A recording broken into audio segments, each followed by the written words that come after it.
This is a movement headed by Sikhs for Justice.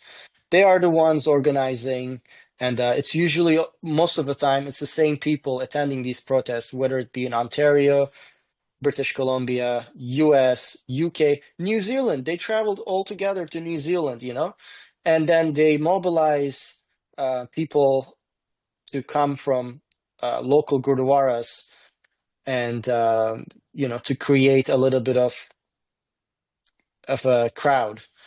But uh, that's the ground. They do the groundwork basically. But there are bigger political organizations like the World Sikh Organization, which is based in Canada, and they have a troubled history, and they do the political cover in Canada. Their executives are or were MPs in Canada. Their children are MPs or ministers or in critical positions, and they have spread across Canadian institutions. And so they do the political cover. And, because of the tensions between Canada and India, it's very highly political subject. But I feel like we are disregarding what's happening on the ground, what these people are saying, how they're exercising their free speech. Well, they are exercising by celebrating the assassins of Indira Gandhi and saying that they are going to ambush and kill India's Prime Minister Modi at the G7. Sorry, not Modi. They add politics at the end. Yes, they're going to ambush and kill India's Indian Prime Minister Modi's politics at G7. And I asked them, how are you going to do that? Are you going to kill his politics the same way you killed Indira Gandhi's politics? Because the assassins, they refer to them as their forefathers. They say we are the descendants of the killers of Indira Gandhi, of the suicide bomber that killed Punjab's chief minister. And they are glorifying these acts of violence. I have covered with my camera all of these events. But there's a reluctance on part of Canadian politicians to criticize or speak out against or distance themselves from such groups.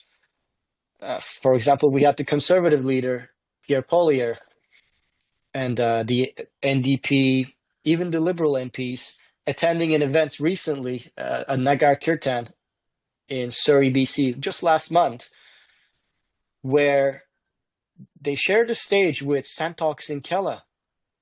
This event was a big event, lots of Khalistan influence. And in that event, they had Santokh Singh Kela, the formerly convicted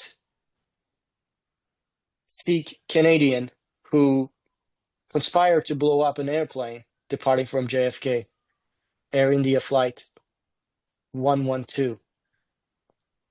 And Mr. Santokh, he was giving a speech with an axe on his hand, a metal axe, and he's wearing Babar Khalsa insignia. His daughter refers to him as an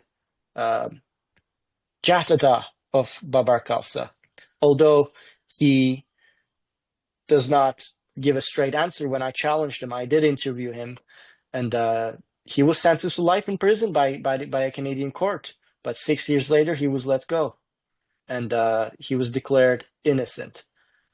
But if, as a citizen, I expect my representatives to distance themselves from extremists, from people with troubled history, from people giving fiery speeches on a stage, wearing a banned terrorist organization's insignia, Babar Khalsa. And it appears that because of the lack of media coverage or lack of awareness on part of Canadian population, these politicians are getting away with their participation at these events. And that's what I'm trying to do. I'm trying to raise awareness so that there's accountability. Otherwise, what I've been through today, it's going to become the norm, where Yeah, basically.